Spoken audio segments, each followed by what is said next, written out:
LTD Sailing School and Yacht Brokerage. We'll teach you to sail and then help you find the boat of your dreams.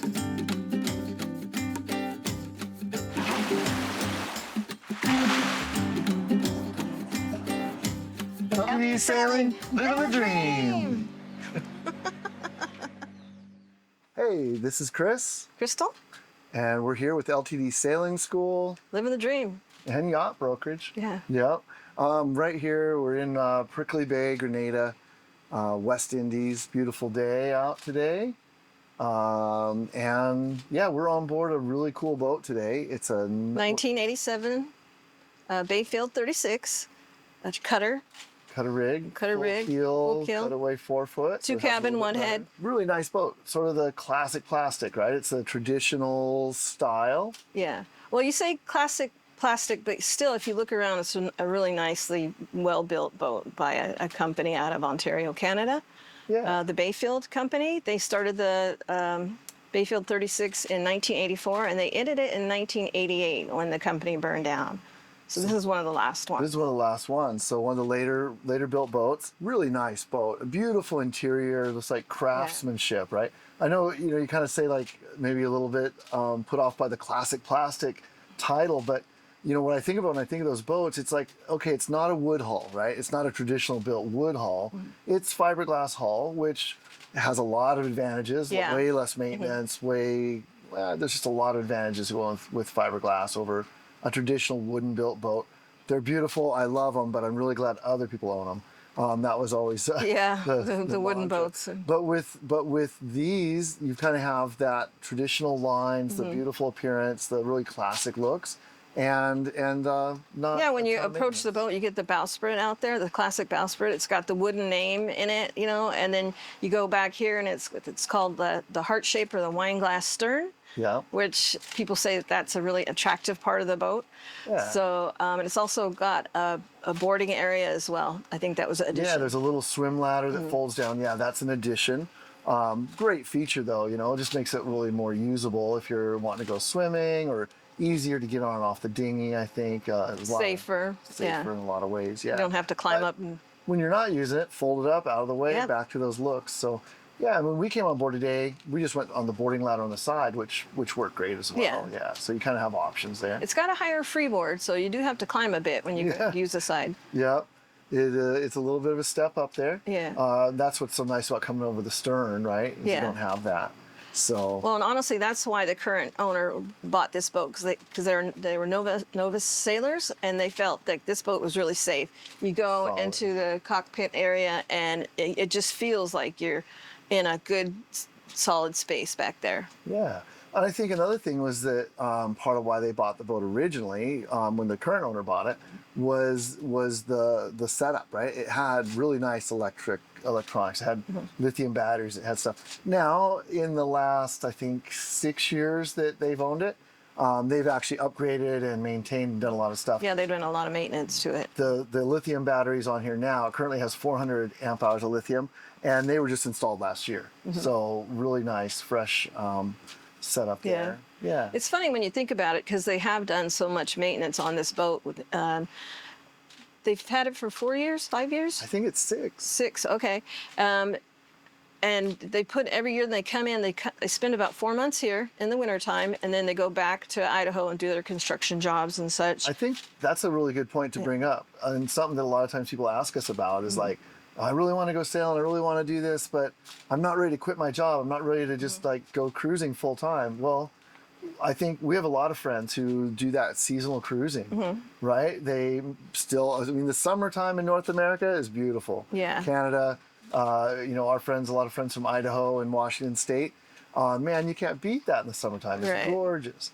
But those winters get long and cold. Rough. And coming down to the Caribbean and having a sailboat to go sailing. do your adventures with. And Yeah. a little warm winter reprieve is a pretty nice way to go. Yeah. Yeah. But they've decided to sell because they want something bigger. They're looking for a catamaran. They're not giving up on the lifestyle. They're just Yeah. going bigger. Yeah. So that's cool. And it's funny because she's the one that doesn't want to sell. Yeah. And even though this boat has, the saloon is 6'3", I think, standing headroom. Yeah, he's like 6'4" or something. He still has to bend over a little a bit. little bit, but Yeah. the standing headroom for a 36 It's really foot boat, nice. really good. Yeah. At the galley, here in the saloon. It gives it a very airy, open feeling too. It does. And I mean, one of the features I really love is the butterfly hatches, right? It's sort of a clear story up here, flips up. We're getting tons of great light, ventilation. At anchor, I love that feature. Yeah, this boat actually has 10 portholes, so tons of ventilation. Opening ports. Yeah. Yeah. And they're substantial. You look at them, they're pretty substantial. Yeah. Nice setup, tons of fans. I think there's 10 fans on board. There's one in every corner. We actually had to turn them down a little bit for the video here. I didn't want to come up too much on the audio. Hopefully you guys don't hear them too much, but we got a bunch of them running, just keeping it nice in here. But what other some of the features? One of the things I asked about was the Traveler, because it's got the two. Well, yeah, I think you said that you had read an article or something that had said that they really thought that the boat should have a proper Traveler, right?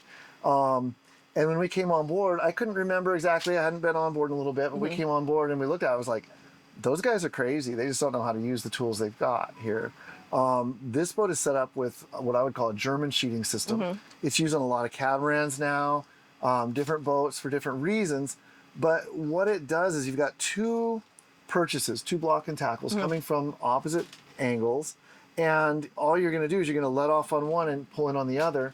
And that's going to help you control that boom, how much that boom can raise.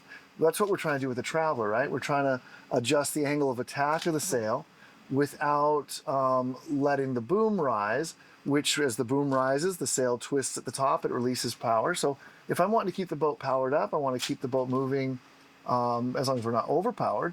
I just want to keep that boom angle. And that German sheeting system will allow you to do it perfectly. There's no reason I would put a Traveler on this boat, unless I gotta have a Traveler. Yeah. But something you're used to, though. If it's what you're used to, maybe it would look more fitting with the design. But I find that German sheeting system is actually a really good nod to current yacht design, and it gives you more options for sure. It does, and in some ways even safer for jibing and stuff like that. You're limited to the width of the cabin top really for your Traveler length anyway. Yeah. Which is the same limits we have with the way this sheeting system's set up. So yeah, not a big deal. I like it. I wouldn't mess with it at all. Yeah. These boats were first built without a windlass, which that seems to me like it'd get old really fast. Were they coming with a mechanical windlass or just with no windlass? No windlass. No windlass. Well, so they're pulling in by hand. Definitely get your workout, right? You know, some guns pulling that anchor in. Yeah, this boat actually has been upgraded. It has a 1,000-watt electric windlass, capstan style, so you can put rope on it or chain. And which has got new chain on it. And it's got fresh chain. Yeah. So nice all around. Don't have to worry about that anchor part. setup. I think we said that there was a Fortress spare anchor on board. I think I remember you telling me. Yep. So yeah, that's great. Thinking about the starting up on top, we always want to kind of focus up there first before we get down here. We'll get lost down here. The boat feels really good. The cockpit, I think you mentioned, really safe. It's cozy. Cockpit. Yeah. Cozy. They rebuilt the cabin or the cockpit floor when they bought the boat. These boats, construction-wise, are monolithic hulls. The hulls are monolithic. There's no coring in the hulls. Solid fiberglass all the way down. 1987, things have changed. But back then, they wanted to build a solid boat, and they knew that monolithic fiberglass layups were as good as it gets. You know, that's solid. Yeah, they have some other custom items up in the cockpit as well. They put an extension board so they could sleep up there. Because it's 6'3" tall guy. He wants to be able to make sure he can lay out up there. Yeah. The hull is all monolithic, like we said. The decks are actually balsa cord, so it makes it lighter. It's stronger. Works great. That's used in tons of boat construction now. But it does open up the option for the possibility that you could have some rot. So if water gets in there, it can cause rot. Apparently that had happened a little bit in the cockpit, and they actually went back through, cleared that all out. It's now monolithic in the cockpit sole as well. So super solid, really nice, kind of a little upgrade there. And it came out great. It looks really nice. Yeah. We've got some solar up there. We got a panel on top of the hard bimini on top of the up on the bimini just over the companionway there, and another panel off on the back, right? And it's got davits for the dinghy. Davits back there, so that davits kind of doubles as a solar mount, which is a great system. Really nice way to set that up. I think there's 450 watts of solar up there, charging 400 amp hours in the house bank, lithium. And on top of that, we've got a big alternator. I got to check my notes. 180 amp alternator that's actually has an external Belmar external controller. So that's limiting it. It's not working that hard. But when you're running that engine, you're charging those batteries. And that's important. With lithium system, they can get taken way down and it doesn't hurt them a bit. But you got to remember, you got to charge them back up. So we got solar. We got a nice alternator on the engine.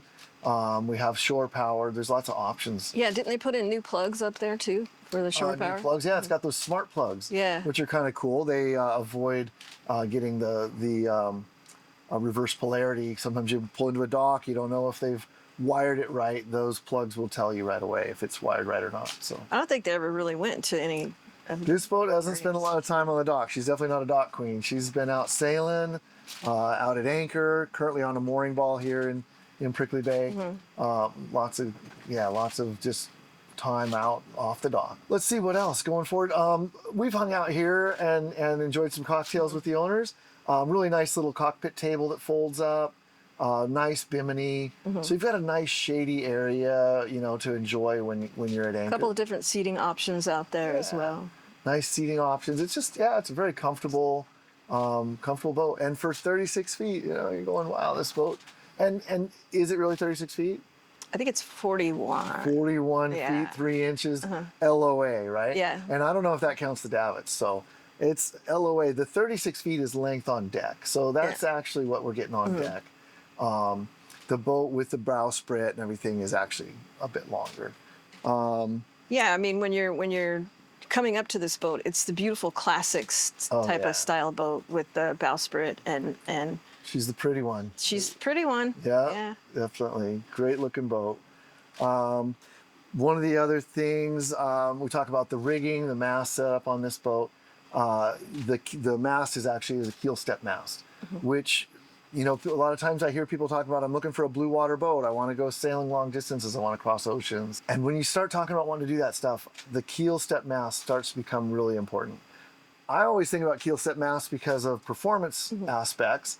When on a racing boat, I'm going to get a better bend profile on my mast when I have an adjustable backstay and a fractional rig. But on this is a blue water boat. And the reason we want to prefer, or I would prefer, that keel step mast on a blue water boat is that it's just so much better secured to the boat. Yeah, right? This is a very sturdy, safe boat. Yeah. You're probably not going to win a lot of races with it, but it'll definitely cross oceans. Maybe against other solid built 80s, similar. mid-80s. Similar design boats. She's a fun boat to sail, but yeah, she's not a race boat. She's really meant to get you there safely, and that emphasis is definitely put on safety for sure. Coming down below, there's so many cool little features on this boat.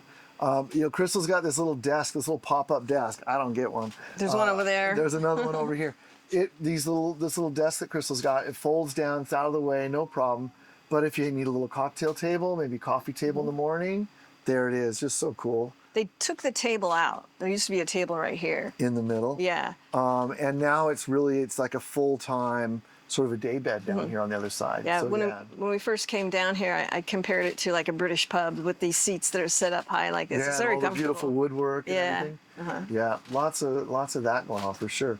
One of the really cool features that I like on this boat that just kind of caught me by surprise when I saw it is the nav station and the little nav station seat.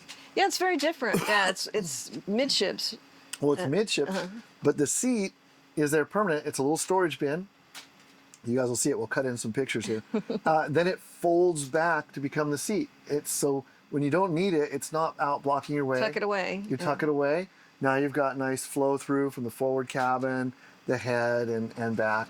But when you need that nav station, or even if you're using it as a workstation at anchor or something, maybe you can pop that up, and it's just a cool little feature. Well, you know what my favorite feature is? What's your favorite feature? The bathtub. The bathtub. Yes, absolutely. This is only the second boat I've ever seen with a bathtub. Yeah, there's not a lot of them out there. And I gotta list that as like probably one of my top 3 most useless features you might find in a boat. But if your girlfriend likes it, hey, that might be the difference between going sailing and not. So there you go. But it's great for like, wet clothes or anything like that. Great wet locker for sure. You come in after you got to throw your fallies, throw the fallies in the bathtub, let them dry off. I guess the reason I'm not a huge fan of them on boats is just the amount of water it would take to fill it. Now, this boat is not equipped with a water maker, or is equipped with a water maker? I don't know. Yeah, we'll have to check. To check. I don't think it is equipped with a water maker. It would make more sense to have the bathtub feature if we did have a water maker on board. And then at least you're making that water. You can, all that fresh water you put in there, you can make it up again the next day. But that's kind of cool. And if you're at the dock, absolutely, why not have a bath? Very cool. It's got the heater. If anybody's thinking about going to colder latitudes, climates, yeah. You want to go around the Capes or whatever. She's got a little Force 10 diesel stove there. I'm sure it heats this thing up. Not a big feature you look for in the Caribbean. Nope. But yeah. We were really in cool. Miami. We needed a heater. Yeah, I've been in Miami and wish I had a heater for sure. Put that thing to some use for sure. So it's got one cabin forward, just below the stairs. Forward. I mean, aft. One cabin aft, which is kind of off to the side, opposite. And I like that kind of. I know we've talked about this before, but features I would look for in a boat if I was going to crossing oceans doing long distance, having a place that somebody can crash right at the base of the companionway. So we got the cabin there, and then having the galley right there, so I can duck down if I'm on watch. I need to grab a snack, something out of the fridge. I can just pop down, grab that really quick. The other thing would be great on a bigger boat. I'd want to have the head somewhere in that close vicinity as well. Yeah, because you got to go up. Yeah, but on this boat, it's not that far. Right? Lots of handholds. There's lots of handholds. Compare that to like some of the more production-oriented boats that we see, really designed for the charter fleets, where you've got these big open expanses, right? This boat, there's always something to hold on to. You can move from handhold to handhold pretty easy. So if you're out in a rolling seaway, yeah, no problem. I think the kitchen is a little small, but it's a 36-foot 36-foot boat. I think I would say it's efficient. It is efficient, yeah. And I like it. We've got that top-loading fridge freezer, right? So very efficient that way. We got is a 3-burner stove, I believe. Yeah. And the sink all right there. It's a good little setup. Maybe it's lacking in some counter space. It would be nice to have. But man, for a boat this size and at this price point, I think it's a lot of boat. Yeah, it's enough. Yeah. I mean, we talk about, well, it's a smaller boat, so we're going to give it a pass on this or that. The boat feels pretty good size. Yes, it does. We've been on here probably, with 6 people total? Easy. Hanging out on here, having some beverages, having little snacks. Room for everybody. I've said it before, I'll say it again, I'm sure. I only have so many lines to spit out there, but if you're on the boat with the right people, it doesn't matter how small the boat is. And if you're on the boat with the wrong people, it doesn't matter how big it is. So this is actually one of the boats that I prefer to come down here because it's so comfortable down here and there's so much ventilation, and you got your refrigerator and your stove right there, so just hanging around with your friends, it's really cozy. Yeah. Well, Crystal, any concluding thoughts on this one? Well, the forward cabin is pretty roomy as well, and the bed is offset. Yeah. So it's not like it's not like the bed takes up the whole cabin. Right. Yeah. And good storage area all through there. It's lots of storage. Yeah. The head's a good size head. Like you said, it's a dry head. So for a boat this size to have a dry head, whether it's a bathtub, but it has a shower there too. Yeah. I think a lot of the features in this boat are really well thought out, and makes a great boat for, I'd say, for a couple to go sailing, for sure. Go cruise the Caribbean. Bring on some friends if you want to go cross an ocean. Yeah. And, you could put 2 people there. You could put you could put a lot of people on this boat. Yeah. Not that you would want to, but. Right. Yeah, I think this is set up with lee claws, right? So you can pull those lee claws up, hook them up above. We got the little hooks up here, and there it is. Yeah. But you really got to come take a look at this boat. You'd be really surprised when you come on board. If you're in the market for a smaller monohull, really well built boat that's actually ready to go sailing. A lot of the boats I see at this price point just aren't ready to go sailing. Right. This one is definitely ready to go sailing. You spent every year adding to it and making sure it's well cared for. Yeah. So, all right. Well, if you have any questions about this boat or any others that we might have listed or that you've seen around that catch your eye, feel free to reach out. I'll leave my email, and we'll put a link to the listing for this boat in the comments below. Come on down. Come on down. Take care.